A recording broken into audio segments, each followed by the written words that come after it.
জলপাইগুড়ি শহরের বুক চিরে বয়ে যাওয়া করলা নদী এখন ডাস্টবিনে পরিণত হয়েছে বলে অভিযোগ। নদী সংস্কার ও নাব্যতা ফিরিয়ে আনতে সব দফতরকে নিয়ে বৈঠক করল মহকুমা প্রশাসন।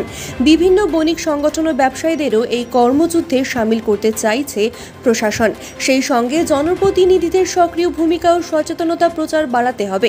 যুদ্ধকালীন তৎপরতার সঙ্গে নদী দূষণ রুখতে হবে, এই বার্তা দেওয়া হয় এই বৈঠকে।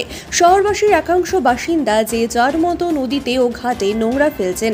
বর্ষার সময় বাদে নদীতে দূষণ বাড়ছে। নদীতে নোংরা যেন ফেলা না হয় সেই বিষয়ে সচেতনতা প্রচার পুরসভাকে করার নির্দেশ দেওয়া হয়। সেচ দফতর নদী দূষণ রুখতে কাজ করবে। বর্তমানে নদীতে কচুরিপানায় ঢেকে গিয়েছে, নদীর নাব্যতা হারিয়েছে আগেই। বৈঠকে পুরসভার পাশাপাশি সেচ দফতরের সঙ্গেও আলোচনা হয়েছে বিশদে। সময় যত বাড়ছে করলা নদীর অবস্থা তত শোচনীয় হচ্ছে। শহরের একাধিক ওয়ার্ডের মধ্য দিয়ে বয়ে যাওয়া করলা নদী গিয়ে মিশেছে তিস্তা নদীতে।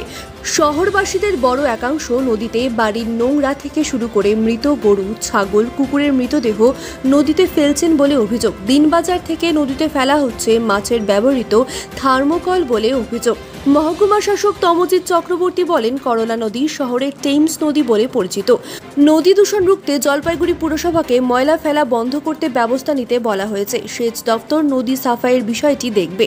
ভোট প্রক্রিয়া মিটলে আবারও বৈঠক হবে। করলা নদীর যাতে পরিষ্কার রাখা যায়, করলা নদী নিয়ে কিছু কাজ আলোচনা হয়েছে। অনেকগুলো দপ্তরের মধ্যে জড়িত আছে, তবে জলপাইগুড়ি পৌরসভার অবশ্যই অবদান থাকবে, ইরিগেশন দপ্তরের অবদান থাকবে, এরকম আরও অনেকে আছে। পরিষ্কার করাটা সবার আগে দরকার এবং নাগরিক হিসেবে আমাদের প্রত্যেককে সচেতন করা দরকার, যাতে জঞ্জাল যা আসছে সেটাকে আমরা নদীতে ফেলে না দিই। করলা তো টেমস অফ জলপাইগুড়ি, সুতরাং জলপাইগুড়ির গর্ব, জলপাইগুড়ির লাইফ লাইন। আমাদের করলাকে আমরা যতটা ভালোবেসে ভালো রাখতে পারবো, সকলের প্রচেষ্টায় ততটাই ভালো হবে। সমস্ত মহকুমা স্তরের ডিপার্টমেন্ট উপস্থিত ছিলেন, 35টি ডিপার্টমেন্ট। এক্ষেত্রে মিউনিসিপ্যালিটি তো সবাই অবহিত রয়েছেন, ওনাদের সঙ্গে আলোচনাও হয়েছে। আবার আমাদের মডেল কোড অফ কন্ডাক্টে যখন উঠে যাবে, আমরা আরও ডিটেলসে বড় করে মার্চেন্ট চেম্বার ইত্যাদি ইত্যাদি যারা রয়েছেন স্টেক হোল্ডার, আরও তো অনেকে রয়েছেন, তাদেরকে নিয়েও আমরা মিটিং করব। তো এই পুরো ব্যাপারটার মধ্যে ইরিগেশনকে রিকোয়েস্ট করা হয়েছে, তারা দেখছেন তাদের দপ্তর থেকে কতদূর কী করা যায়।